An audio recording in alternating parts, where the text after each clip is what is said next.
How do spacecraft control CO2 partial pressure for astronauts?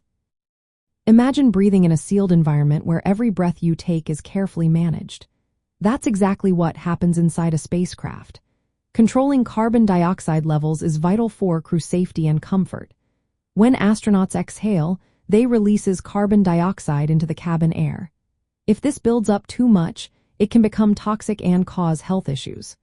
So, spacecraft use special systems to keep the air safe and breathable. These systems are part of the Environmental Control and Life Support System, or ECLS.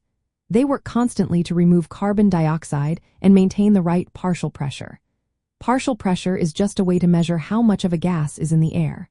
For safety, the carbon dioxide partial pressure must stay below about 3 millimeters of mercury. That's a very low level, but it's enough to keep astronauts healthy.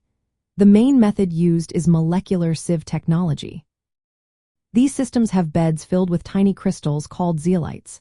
When air passes through, the zeolites trap the carbon dioxide.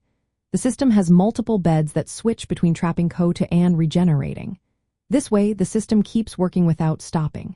Some spacecraft also use chemical scrubbers. These contain chemicals called amines that react with carbon dioxide. The amines absorb the gas, making it easier to remove. The captured CO2 can then be processed further. On the International Space Station, they use a device called the Carbon Dioxide Concentration Assembly. It concentrates the CO2 so it can be removed more efficiently. Another advanced method involves converting the captured CO2 into other substances. The ISS has a system called the Advanced Closed Loop System. It uses a reactor called a Sabatier reactor that reacts carbon dioxide with hydrogen. This produces water and methane. The water is recycled to make oxygen, which astronauts breathe. The methane and some CO2 are vented into space. This process helps make long missions more sustainable. Cryogenic CO2 deposition is a newer idea. It cools the cabin air to very low temperatures so CO2 freezes onto cold surfaces. This method doesn't need expendable materials and has fewer moving parts. It's very reliable for long trips. To make sure everything is working right, spacecraft have sensors that constantly measure CO2 levels. These sensors use infrared light or chemical detection to keep an eye on the air.